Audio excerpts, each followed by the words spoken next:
सबसे पहले तो सभी को जय हिंद। हमारी जो रिवीजन क्लासें चल रही थी उसमें आज जो अगला हमारा टॉपिक है वो है चैप्टर नंबर 3, भारत में मानव विकास। भारत में मानव विकास। एक चीज चैप्टर को स्टार्ट करने से पहले मैं आपको बताना चाहता हूं कि जैसे हमारी फर्स्ट बुक है उसके अंदर मानव विकास है विश्व का, और उसके अंदर हमने देखा कि वो मानव विकास है वो संयुक्त राष्ट्र विकास कार्यक्रम यानी एक संस्था है UNDP, वो उसको पूरे विश्व का मानव विकास सूचकांक है जारी करती है। और उसने आपने पढ़ा है कि 1 नंबर के ऊपर है वो रखा है नॉर्वे को, और हमारे भारत को रखा है उसने 130वें नंबर पर, और मानव विकास सूचकांक दिया था 0.640।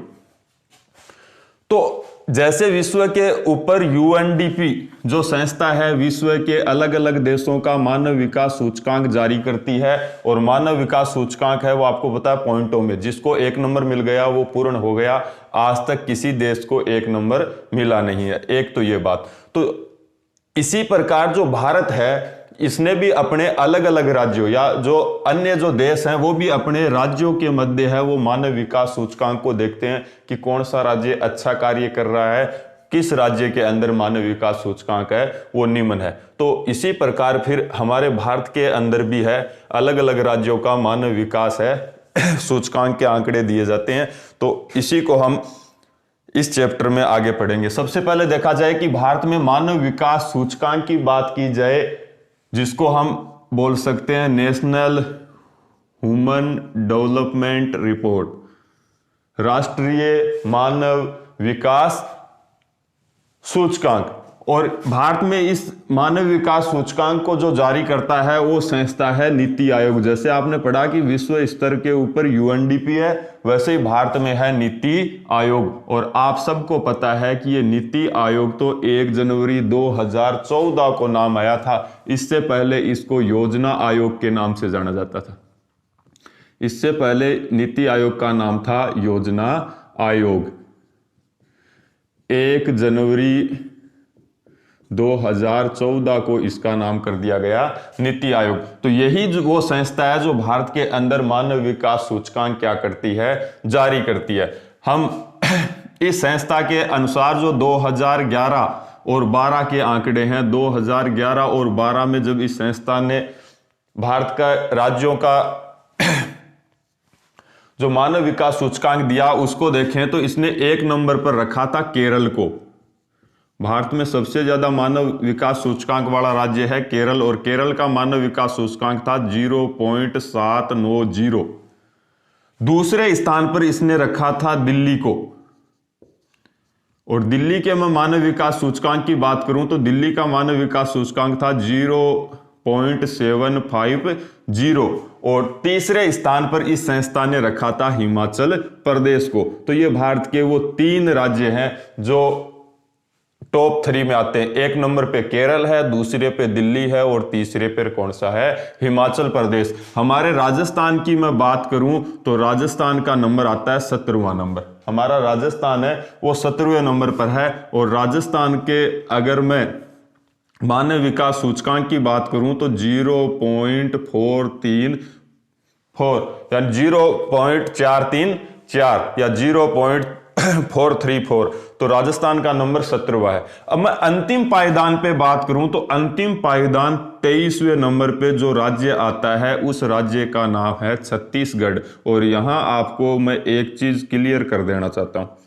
आपने देखा कि देश में राज्य तो 28 राज्य और 8 केंद्र शासित प्रदेश हैं, तो फिर ये अंतिम 23वां कैसे आया? तो एक चीज बता दूं कि जो नीति आयोग जो आंकड़े जारी करता है वो आंकड़ों के अंदर राज्य और केंद्र शासित प्रदेशों को एक इकाई मानकर क्या करता है, आंकड़े जारी करता है। जैसे चंडीगढ़ की बात करें तो चंडीगढ़ के कोई अलग आंकड़े नहीं देता, पंजाब और हरियाणा के अंदर सम्मिलित कर देता है। इसके अलावा जो 7 सिस्टर राज्य हैं, 7 सिस्टर राज्यों के अलग अलग राज्यों के आंकड़े नहीं देकर उन सबको एक यूनिट मानकर है वो आंकड़े जारी करता है। तो नीति आयोग है वो राज्य और केंद्र शासित प्रदेशों को एक यूनिट मानकर है वो आंकड़े जारी करता है। इसी हिसाब से इसने मानव विकास सूचकांक में देश को कितने भागों में बांटा है, 23, और 23वें नंबर पर कौन सा राज्य है, छत्तीसगढ़। देश में सबसे कम मानव विकास सूचकांक वाला राज्य है छत्तीसगढ़, और इसका मानव विकास सूचकांक है 0.358।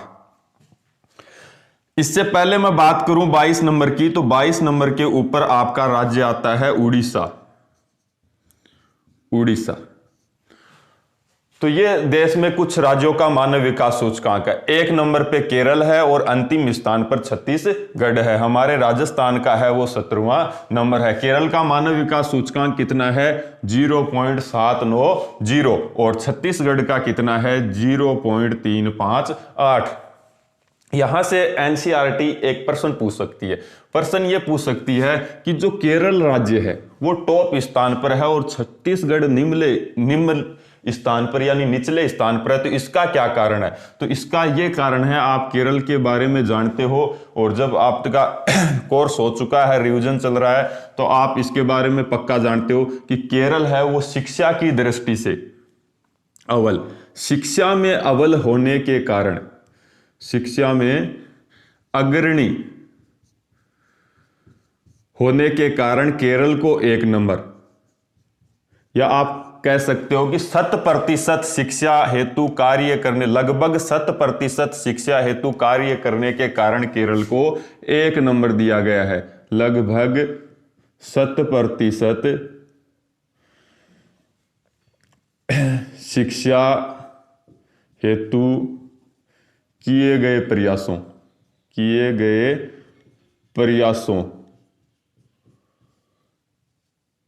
के लिए, तो ये शिक्षा में अव्वल होने की वजह से केरल 1 नंबर पे है। और छत्तीसगढ़ का क्या कारण है, तो छत्तीसगढ़ का आप लिखोगे बीपीएल, जनसंख्या अधिक होना। देश में सबसे ज्यादा बीपीएल, गरीबी रेखा के नीचे लोग कहां रहते हैं, छत्तीसगढ़। और साक्षरता निम्न होना, साक्षरता निम्न होना, तो निम्न साक्षरता और अधिक बीपीएल जनसंख्या की वजह से छत्तीसगढ़ है वो निचले पायदान पर है। तो यहां से प्रश्न पूछ सकता है, एक बार फिर देखना, देश में सबसे ज्यादा जो मानव विकास सूचकांक वाला राज्य कौन सा है, केरल, 0.790। अंतिम पायदान पे कौन है, छत्तीसगढ़। फिर प्रश्न पूछ सकता है कि क्या कारण है कि केरल 1 नंबर पे है, तो लगभग 100% शिक्षा के लिए किए गए प्रयासों से के लिए केरल को 1 नंबर पर रखा है। और छत्तीसगढ़ है उसका कारण है कि छत्तीसगढ़ में बीपीएल जनसंख्या अधिक है और साक्षरता निम्न है। तो इन 2 वजहों से है, हालांकि कारण तो और भी है, लेकिन इस कारण की वजह से केरल को प्रथम स्थान मिला और इन कारणों की वजह से निम्न शिक्षा और बीपीएल परिवारों की संख्या के आधार पर छत्तीसगढ़ को निचला नंबर मिला। एक चीज और देखते हैं, यहां से एक प्रश्न और बन सकता है, और वो प्रश्न ये है कि हमने इस सारणी के अंदर देखा है कि केरल के कुछ आंकड़े अलग ही हैं, दिल्ली के कुछ और हैं, फिर राजस्थान के मैंने कुछ और लिखा हुआ है, छत्तीसगढ़ के कुछ और है। इसी प्रकार देश के जो अन्य राज्य हैं उनका अलग अलग मानव विकास सूचकांक है। तो यहां से एक प्रश्न ये बना सकता है कि भारत में मानव विकास के विभिन्नता के क्या क्या कारण है, यानी वो आपसे पूछ सकता है, या हमारी एनसीईआरटी में दे रखा है, भारत मानव विकास विभिन्नता के कारण, भारत में मानव विकास विभिन्नता के कारण, कि जो अलग अलग राज्यों में अलग अलग प्रकार से मानव विकास सूचकांक देखने को मिलता है, इसके क्या क्या कारण है। तो सबसे पहला हमारी बुक में जो कारण दे रखा है वो है शैक्षणिक उपलब्धियां। शैक्षणिक उपलब्धियां यानी कि शैक्षणिक उपलब्धियों के आधार पर अलग अलग राज्यों को अलग अलग नंबर मिलते हैं। जैसे आपको पता है कि शैक्षणिक उपलब्धियों में केरल आगे है, तो इसको शैक्षणिक उपलब्धियों में नंबर ज्यादा मिलेंगे, और छत्तीसगढ़, बिहार, राजस्थान जैसे निम्न है तो इनको कम मिलेंगे। दूसरा इसमें कारण है इन असमानता का आर्थिक उपलब्धियां या आर्थिक विकास।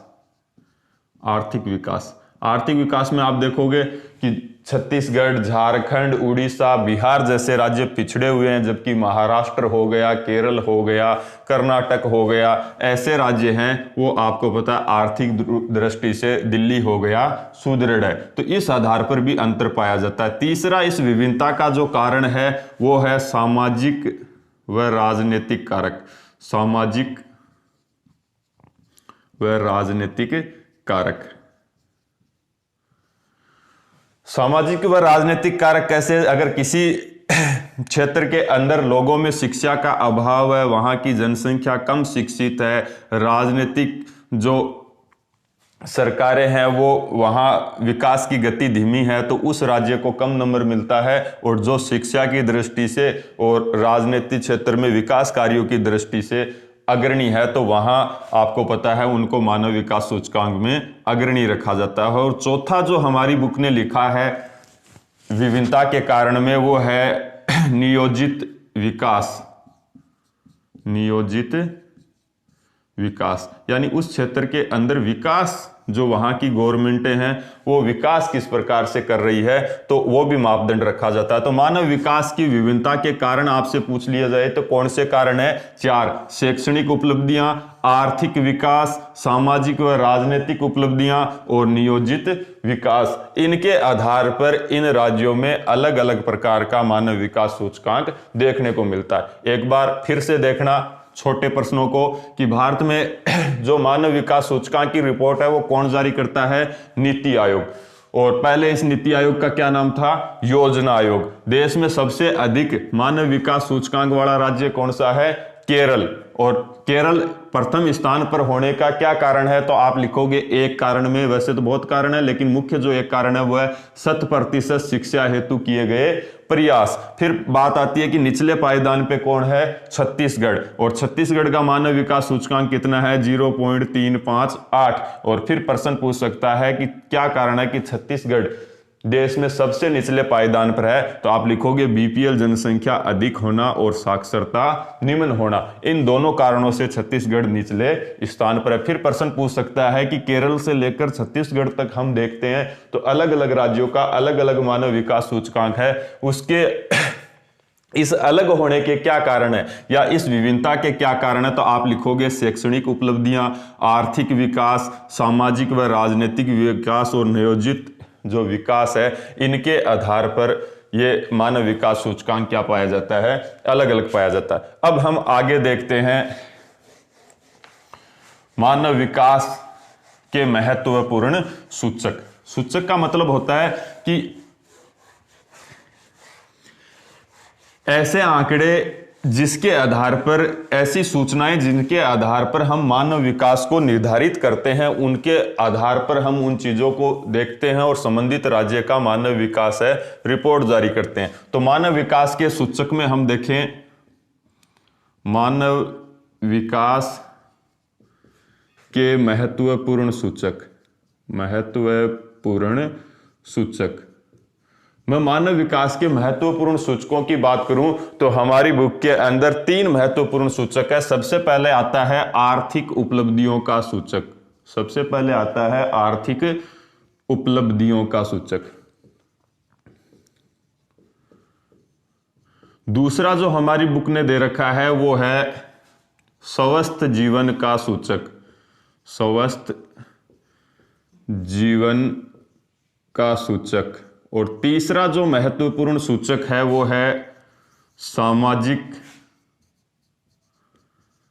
सशक्तिकरण का सूचक। सामाजिक सशक्तिकरण के सूचक।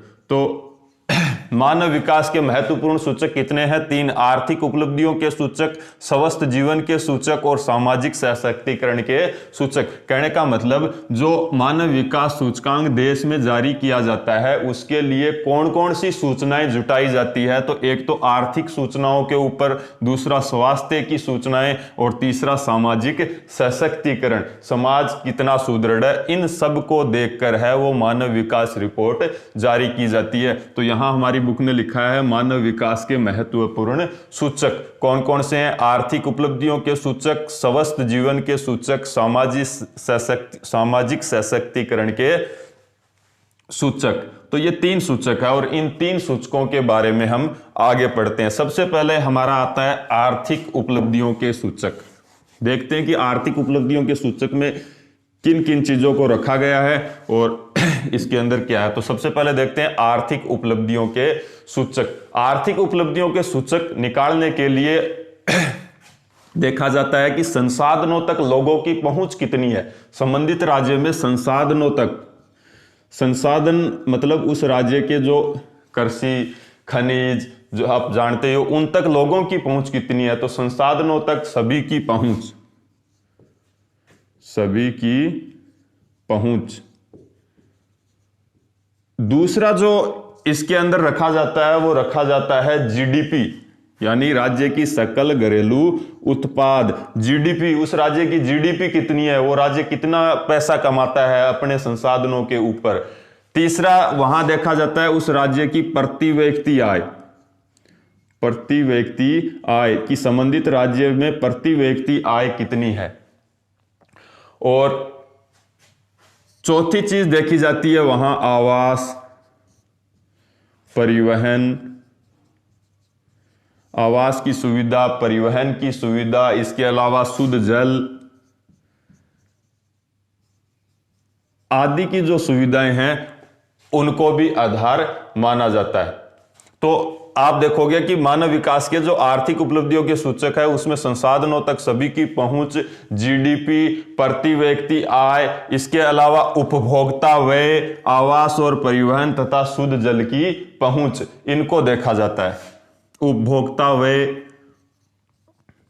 उपभोक्ता व्यय, उपभोक्ता व्यय से कैसे, आपको पता है कि जो व्यक्ति या राज्य जितना सुदृढ़ होगा वो उतना ही खर्च करेगा, जिसके पास में पैसा नहीं होगा वो खर्च कहां से करेगा। तो उपभोक्ता व्यय को भी है वो मापदंड बनाया जाता है। इनके आधार पर है वो आर्थिक उपलब्धियों के सूचक जारी किए जाते हैं कि किसी राज्य की आर्थिक उपलब्धियों में वहां संसाधन लोगों के पास कितने हैं, वहां उस राज्य की जीडीपी कितनी है, प्रति व्यक्ति आय कितनी है, आवास, परिवहन, शुद्ध जल लोगों को कैसे प्रकार से मिल रहा है, उपभोक्ता व्यय क्या है। अगर इनमें कोई राज्य अच्छा है तो मानव विकास सूचकांक में अच्छा होगा और निम्न है तो फिर वो निम्न होगा। अब यहां एक चीज मैं बताना चाहता हूं, हमारी बुक ने इस क्षेत्र में किए गए जो गत वर्षों में जो उपलब्धियां सरकार की उनके बारे में लिखा है। तो गत वर्षों में हमारी उपलब्धियां, वर्षों में उपलब्धियां, और हमने इस क्षेत्र में क्या क्या काम किए उनको देखते हैं और यहां से छोटा प्रश्न पहुंच सकता है।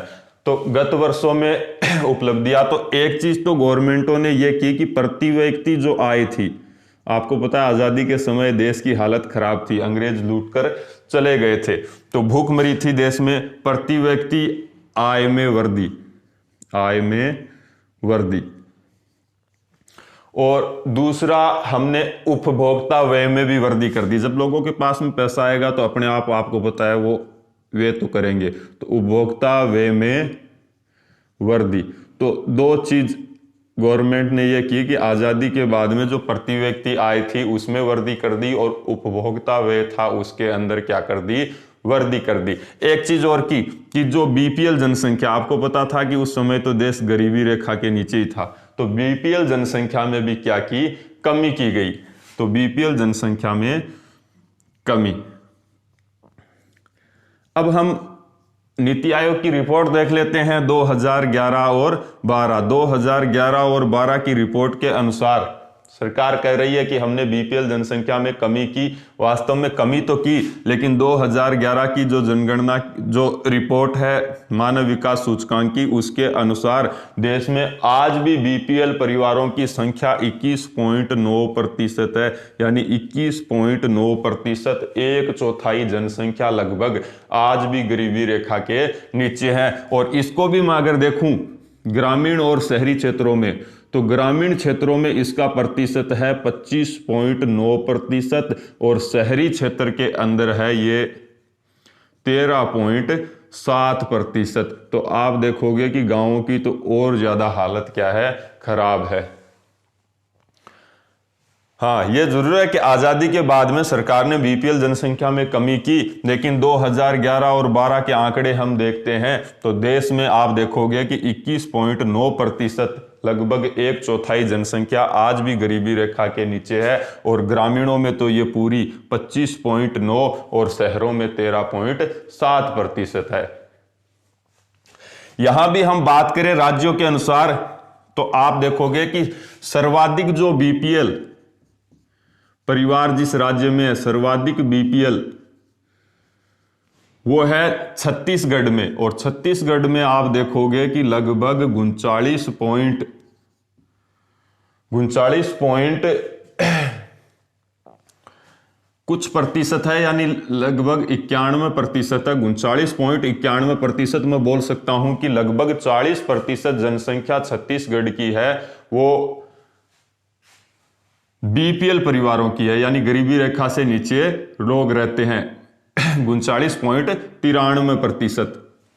तो सबसे ज्यादा देश में जो बीपीएल परिवारों की संख्या है वो 39.93% है। यही कारण था कि इस वजह से आप देख रहे हो कि 40% लोग हैं वो बीपीएल गरीबी रेखा के नीचे हैं छत्तीसगढ़ के। इसी कारण ये मानव विकास सूचकांक में भी क्या था, निम्न स्थान पे था। और दूसरा नंबर आता है झारखंड का। झारखंड की मैं बात करूं तो 36.60% यानी 60% जो जनसंख्या है वो बीपीएल परिवारों की श्रेणी में। तो देश में सर्वाधिक जो बीपीएल परिवार हैं वो छत्तीसगढ़ में 39.93%। एक चीज और आता है, हमने लिखा बीपीएल गरीबी रेखा से नीचे, तो हम ये भी देखते हैं कि जिन गरीबों की बात कर रहे हैं उनकी परिभाषा क्या है। हमारी बुक ने या सरकार ने गरीब किनको मान रखा है, तो यहां मैं आपको बताऊं कि गरीबी की जो भारत के अंदर प्रमुख रूप से परिभाषा है वो ये है कि आवश्यक जरूरतों से वंचित रहने की अवस्था, आवश्यक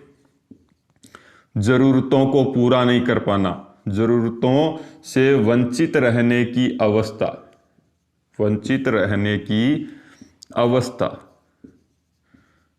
हमारे लोग बोल देते हैं किसान वगैरह कि हम गरीब हैं, गरीब हैं। यहां देखो गरीबी की परिभाषा क्या है। ये जो 40% लोग आपको दिख रहे हैं इनकी परिभाषा क्या है, ये वो लोग हैं जो आवश्यक जरूरतों से वंचित रहते हैं। आवश्यक जरूरतें कौन सी मानी गई है, रोटी, कपड़ा और मकान। जिनको रोटी, कपड़ा और मकान जैसी सुविधाएं नहीं मिलती उनको गरीब माना गया है। अगर हमारे वाला गरीबी का मापदंड देख लें तो आपको पता है फिर देश में 70% जनसंख्या गरीब मिलेगी। तो ये इस परिभाषा के अनुसार देश में बीपीएल परिवारों की क्या है, संख्या है। तो आप हालत देख सकते हो। तो आवश्यक जरूरतों से वंचित रहने की अवस्था क्या कहलाती है, गरीबी कहलाती है। यहां से एक प्रश्न पूछ सकता है कि भारत में फिर इस गरीबी का कारण क्या है। तो भारत में आपको पता है जनसंख्या ज्यादा है और रोजगार की क्या है, कमी है। और इस रोजगार की कमी की वजह से आपको पता है ये गरीबी देखने को मिलती है। अगर रोजगार मिल जाए तो सब कमाकर खा सकते हैं, लेकिन आपको पता है देश में रोजगार सबसे बड़ी समस्या है। तो प्रश्न पूछ सकता है कि भारत में गरीबी का मुख्य कारण क्या है, तो रोजगार की कमी। तो यहां से एक बार फिर देखो, आर्थिक उपलब्धियों के सूचक पढ़ रहे थे।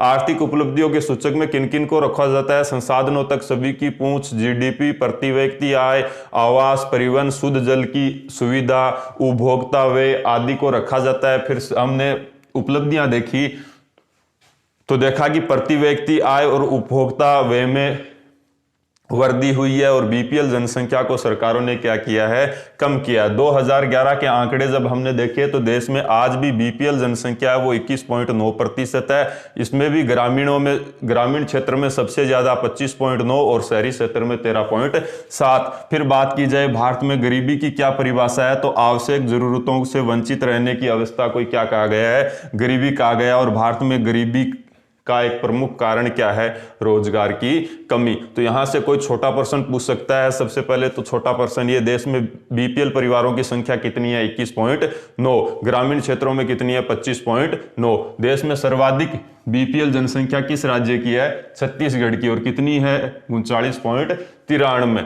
और सबसे दूसरे स्थान पर कौन सा है, झारखंड।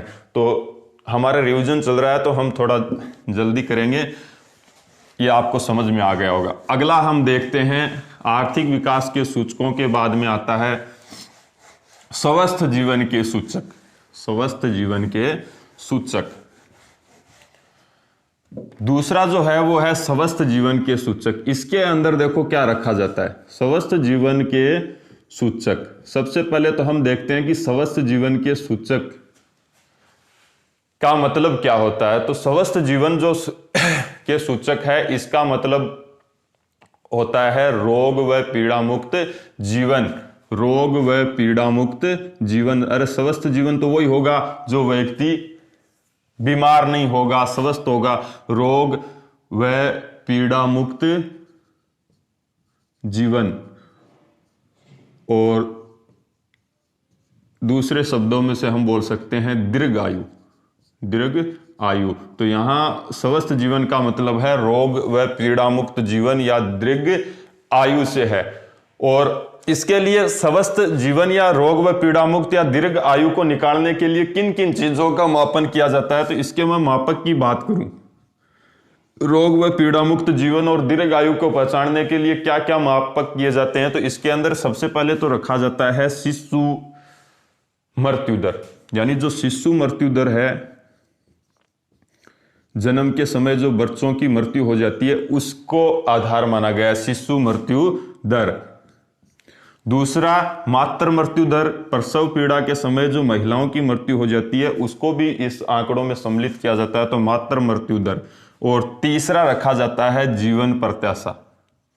जीवन प्रत्याशा। जीवन प्रत्याशा का मतलब है औसत आयु कितनी है, औसत आयु कितनी है। तो मापक है इसके शिशु मृत्यु दर, मातृ मृत्यु दर और जीवन प्रत्याशा। इनके आधार पर है स्वस्थ जीवन के सूचक ज्ञात किए जाते हैं। और अब हम पढ़ते हैं उपलब्धियां, गत वर्षों में उपलब्धियां।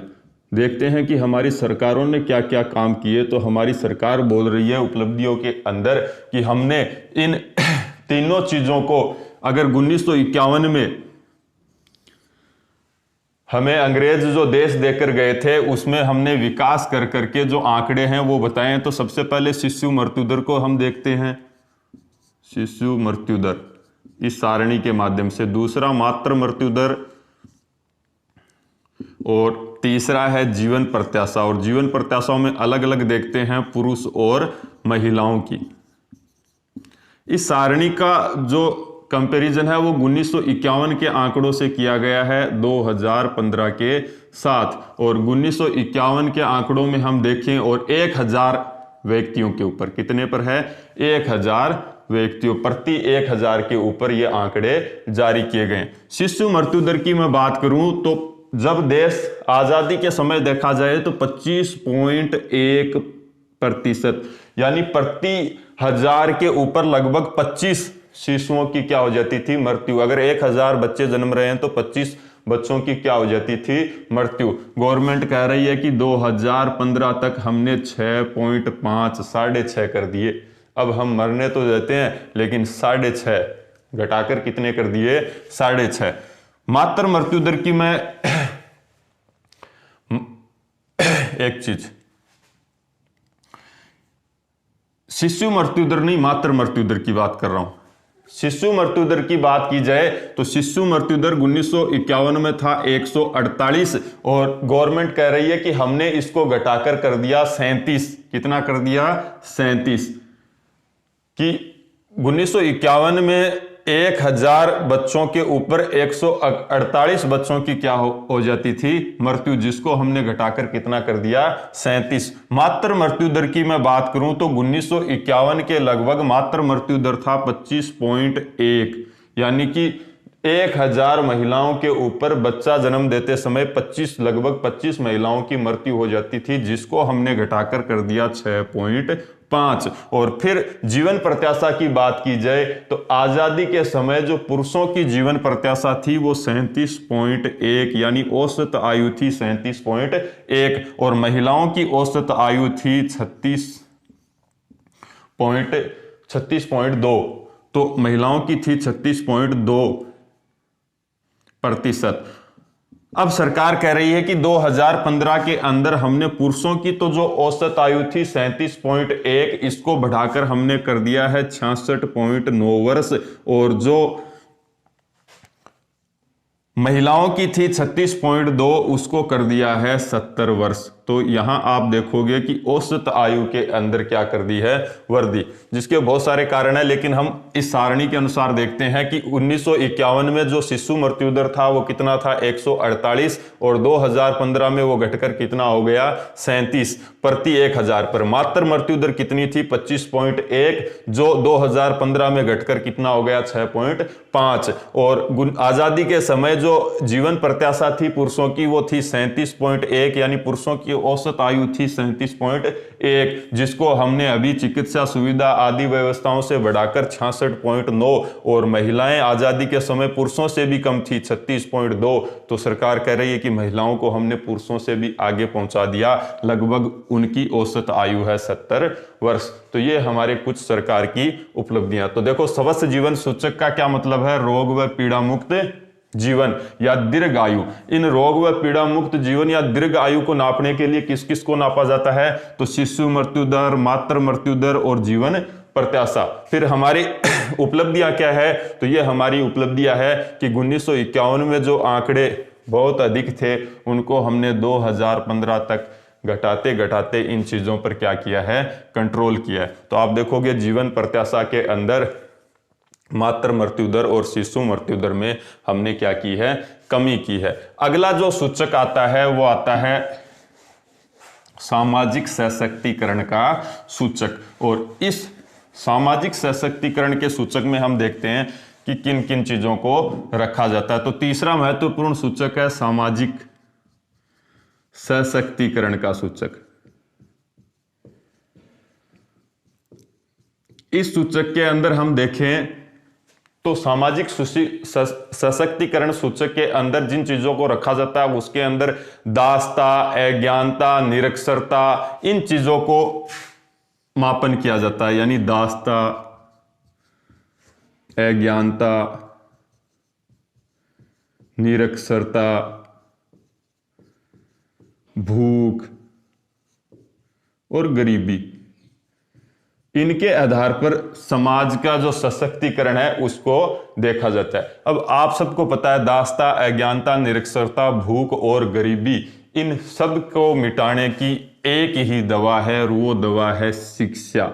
इन सब का जो मुक्ति का मार्ग, मैं कह सकता हूं कि मुक्ति का मार्ग कौन है, शिक्षा। क्यों? क्योंकि जो व्यक्ति शिक्षित होगा वो किसी का दास भी नहीं बनेगा, अज्ञानी तो वैसे ही नहीं रहेगा, निरक्षर आपको पता है कि जो शिक्षित होगा उसको पढ़ना भी आएगा, और जिसको अज्ञानी नहीं होगा, दास नहीं होगा, निरक्षर नहीं होगा, वो फिर आपको पता है रोजगार करके भूख भी नहीं मरेगा और गरीब भी नहीं रहेगा। तो इन सब की मुक्ति का एक ही मार्ग है शिक्षा। तो इसलिए इस सामाजिक सशक्तिकरण में इन सब को ज्ञात करने के लिए एक ही चीज को अध्ययन किया जाता है, शिक्षा का।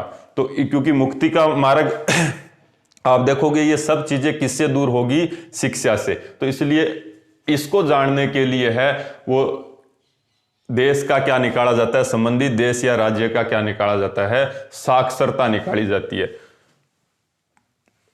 तो यहां हम देखते हैं सरकार की उपलब्धियों के अंदर बात करें तो 2011 की जनगणना की जो साक्षरता देखते हैं, और 2011 की साक्षरता की मैं बात करूं,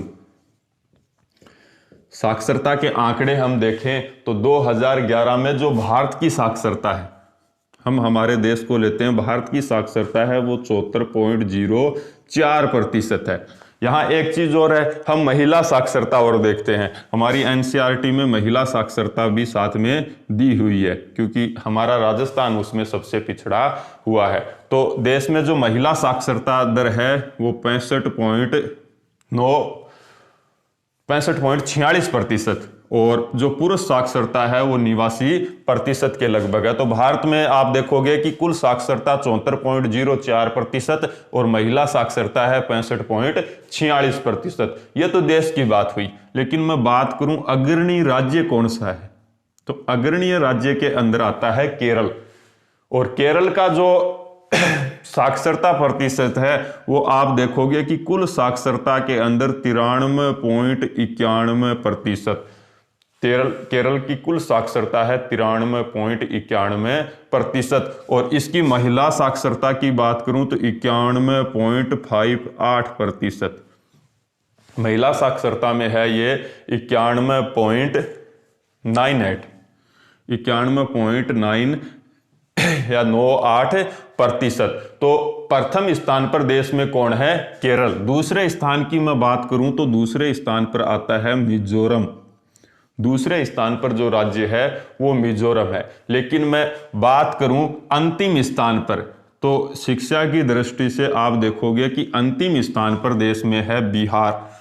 सबसे जो निचला पायदान है वो बिहार है, और बिहार की कुल साक्षरता है वो 63.8%, यानी बिहार की कुल साक्षरता 63.8% है। और यहां की महिला साक्षरता की बात करूं तो 53.33%, यानी 33%। तो महिला साक्षरता में ये 53.33% है। लेकिन हम हमारे राजस्थान को देखें तो राजस्थान की जो कुल साक्षरता है वो तो है 67.06%। राजस्थान की कुल साक्षरता है 67.06%। और पुरुष साक्षरता भी अच्छी है, लेकिन दिक्कत यह है कि राजस्थान महिला साक्षरता की दृष्टि से देश में सबसे निचले पायदान पर है 52.66% के साथ।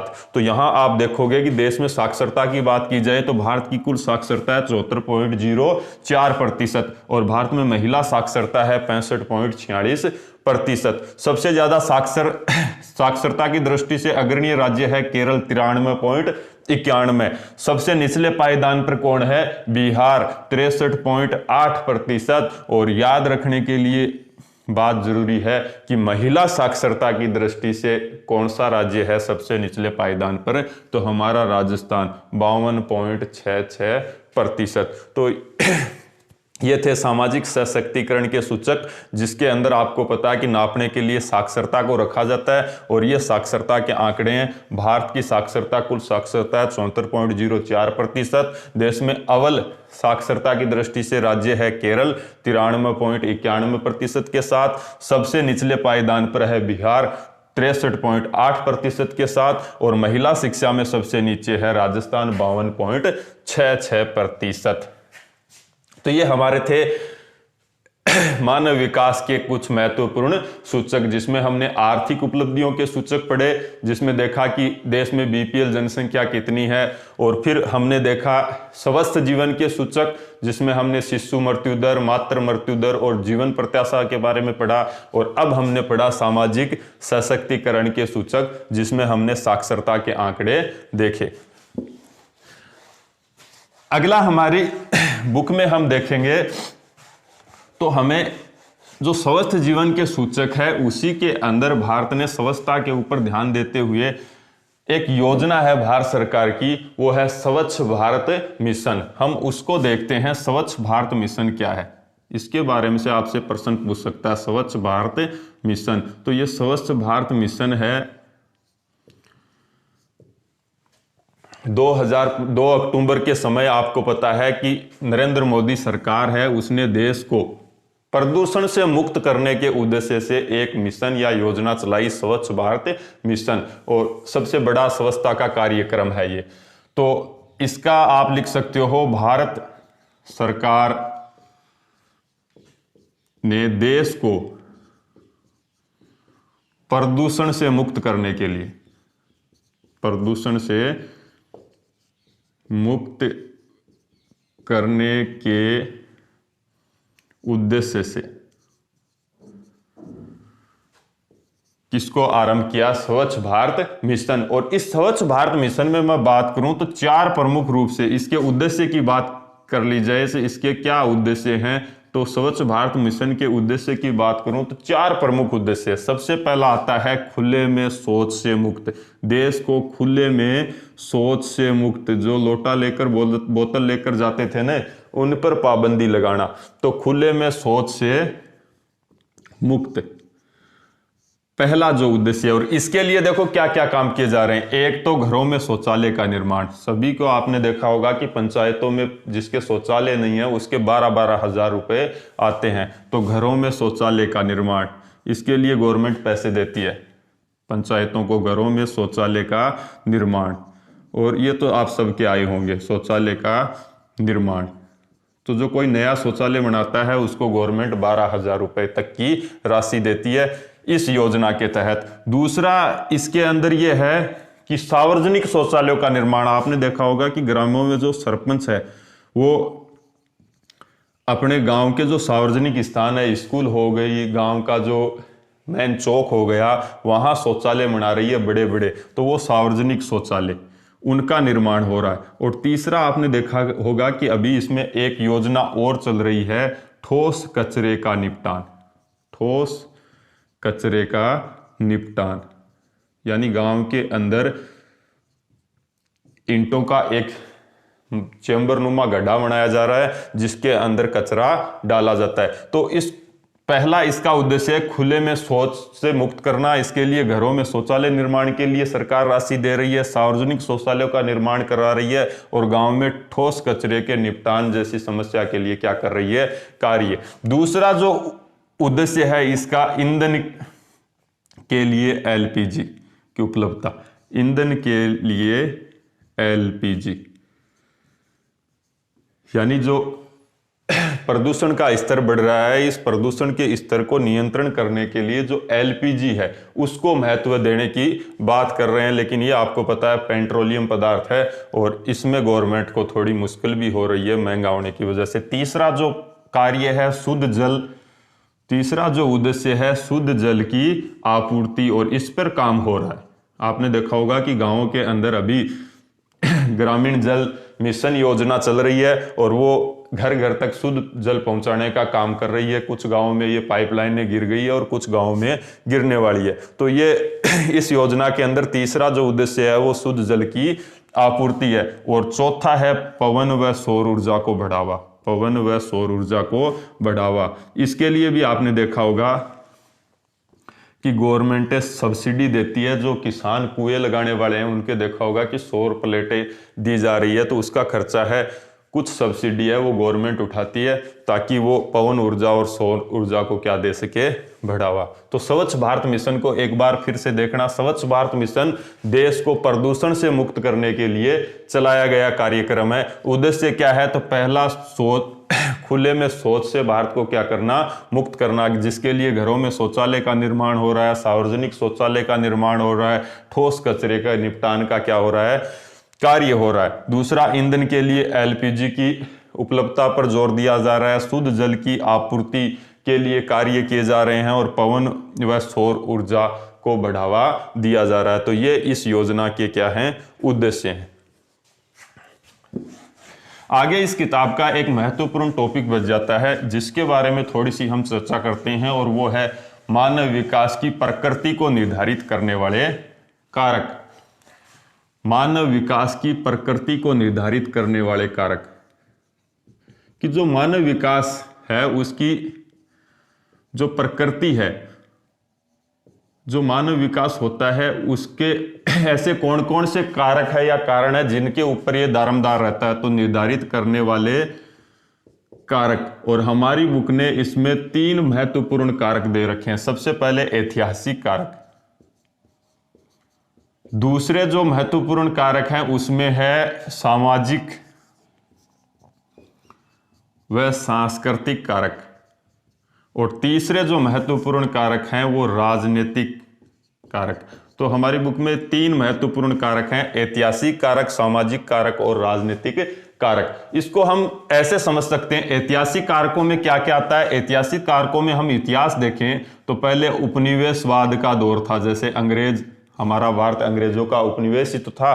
साम्राज्यवाद था, एक राजा दूसरे राज्य के ऊपर क्या कर लेता था, अधिकार कर लेता था। तो ये उपनिवेशवाद, साम्राज्यवाद, ऐसी जहां स्थिति होती है वहां आपको पता है मानव विकास नहीं हो सकता। जिन देशों में उपनिवेशवाद नहीं था, साम्राज्यवाद नहीं था, उनका विकास होता है। आप देखोगे कि भारत अंग्रेजों का उपनिवेश था तो आज भी इतने संसाधन होते हुए भी भारत, आपको पता है कि यहाँ विकास में क्या आती है, बाधा। तो ऐसी चीजें अगर किसी देश में थी पहले तो वो विकास, उसका मानव विकास सूचकांक क्या मिलेगा, वो मानव विकास सूचकांक के अंदर आगे बढ़ने में दिक्कत आएगी। और जिसमें उपनिवेशवाद और साम्राज्यवाद जैसी समस्या नहीं है वो जल्दी प्रगति करेंगे जैसे यूरोप के राष्ट्र।